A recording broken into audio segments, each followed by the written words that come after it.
We defend them, but they don't have to defend us. I said, that doesn't sound too good. But we have a deal, a defense deal. We pay hundreds of billions of dollars to defend them.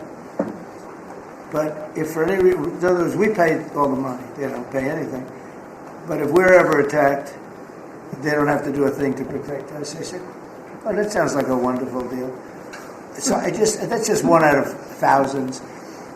And I just wonder who did this.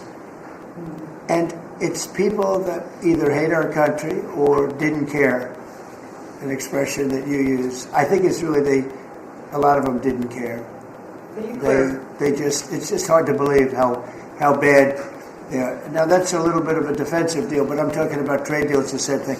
They're so bad, you would say, how come? And even when I'd renegotiate, like I'd go to a country, they'd give me everything I asked for. I said, why didn't somebody ask for it like originally? They give me everything. I think when they were negotiating, they didn't care, or they didn't ask, or they were shy, or they were very stupid, or they hate our country.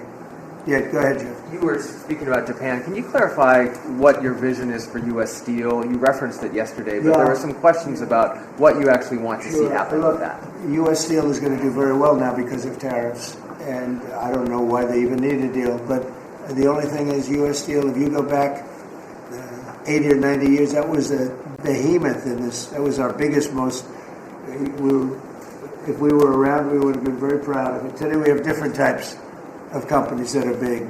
Google, it's not the same as U.S. Steel. And I love Google, and I got to like the people that run it. They're very capable people. They didn't like me so much in the first administration, but they like me a lot now. I don't know what happened, but I like them. But, I think they would be the first to admit, when I envisioned, you look at some of those steel factories from 90 years ago, it was a different kind of a country, but they were miles long. Today you see just empty hulks.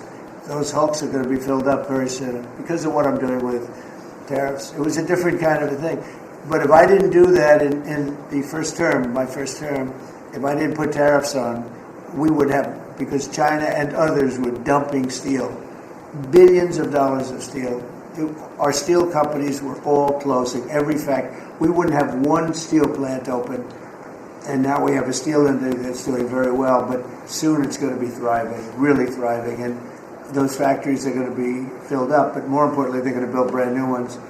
Nucor and so many other companies call me, Nucor being a big steel company.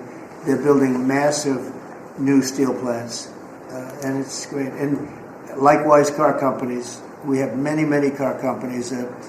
Three of them, I'm not looking to hurt Mexico, and I like Mexico. And by the way, I think the new president is a terrific person, a fantastic woman.